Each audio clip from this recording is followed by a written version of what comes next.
தமிழ்நாட்டில இன்னைக்கு பல இடங்கள்ல டிஎம்கேக்கும், விசிகே தொண்டர்களுக்கும் பயங்கரமான பிரச்சனைகள் வெடிச்சிட்டு இருக்கு. முக்கியமா சென்னையில இன்னைக்கு நடந்த தடியடி கலவரம். இதுக்கு காரணம் என்ன அப்டின்னா, ராசா அவருடைய ட்வீட் தான். இவர் போட்டிருக்க ட்வீட் பாருங்களேன். இவர் ராசாவா இல்ல ஆபாச ராசாவான்னே தெரியல. இந்த ட்வீட் எதுக்காக வந்தது?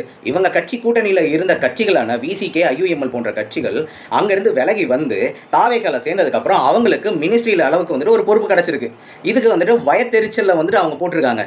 அதாவது 30 வருஷமா நல்ல கேண்டிடேட், திறமையான கேண்டிடேட் இருந்தாலும் அவங்களுக்கு மினிஸ்ட்ரி லெவல்ல வந்து பார்த்தோன்னா வந்துட்டு ஒரு சீட்டு கூட தந்ததில்லை இந்த 2 கட்சிகளும். அத்தனை வருஷம் போராட்டத்துக்கு இப்போ எங்களுக்கு வந்துட்டு ஒரு விடிவு காலம் கிடைச்சிருக்கு. எங்களில் ஒருத்தர் வந்துட்டு மினிஸ்டர் ஆனதில் எங்களுக்கு சந்தோஷம் அப்படின்ட்டு ஒட்டுமொத்தமாக இவங்க வந்துட்டு சந்தோஷமாக கொண்டாடிட்டு இருக்கிற டைமில் நீங்கள் இந்த மாதிரியான ட்வீட்டை போட்டு ஒட்டுமொத்த மக்களை வந்துட்டு இது பண்ணுறது இல்லாமல் பெண்களை வந்து பார்த்தோன்னா விமர்சிக்கிறது இல்லாமல் ஒரு கேவலமான வந்துட்டு ஒரு இது போட்டிருக்கீங்க. அப்புறம் அதை டெலீட் பண்ணியிருக்கீங்க, ஓடுறீங்க.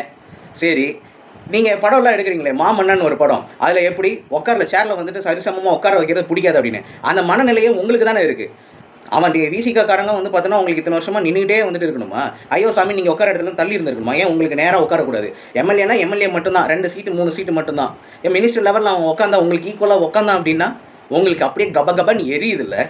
டிஎம்கே உடைய கட்சி தலைவர் ஸ்டாலின் அவர்கள் என்ன சொல்லியிருந்தாரு? திமுக வந்துட்டு எதிர்கட்சியாக சிறப்பாக செயல்படும் அப்படின்னு.